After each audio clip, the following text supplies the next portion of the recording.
Assalamualaikum warahmatullahi wabarakatuh. Saya Nabila Rahma Putri dari semester 3C.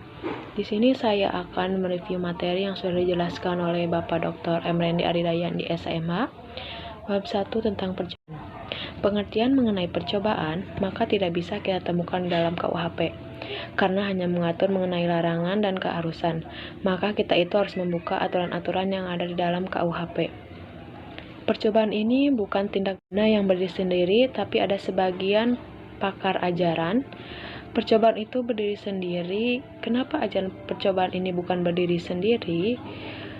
Karena percobaan ini bergantung kepada tindak pidana atau perbuatan yang dilakukan pelaku tindak pidana.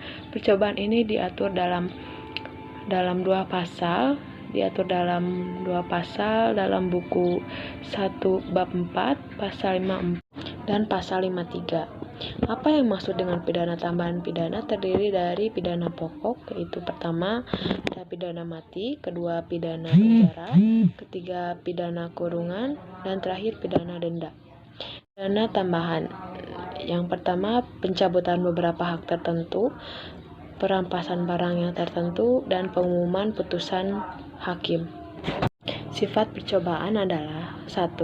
Sebagai alasan atau dasar memperluas dapat dipidananya orang, yaitu seorang dapat dikenakan sanksi pidana apabila sudah memenuhi unsur pasal 53 walaupun tidak memenuhi delik. Kedua, sebagai dasar atau alasan memperluas dapat dipidananya perbuatan, yaitu bahwa tindak pidana percobaan merupakan satu tindak pidana yang bulat dan lengkap.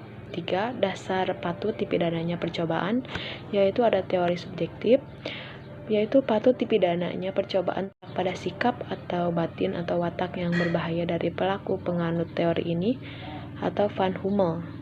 Yang kedua ada teori objektif, patut dipidana percobaan terletak pada sikap berbahayanya perbuatan yang dilakukan oleh pelaku. Unsur-unsur percobaan: 1. Adanya niat, 2. Adanya permulaan pelaksanaan, dan ketiga pelaksanaan tidak selesai bukan karena kehendak sendiri. Percobaan mampu dan tidak mampu, perbedaannya hanya pada percobaan objektif, yaitu menitik beratkan pada sifat berbahayanya perbuatan, sedangkan penganut teori subjektif tidak mengenal perbuatan tersebut, melainkan menitik beratkan pada sifat berbahayanya sikap batin atau watak pelaku tindak pidana. Sekian dari saya. Wassalamualaikum warahmatullahi wabarakatuh.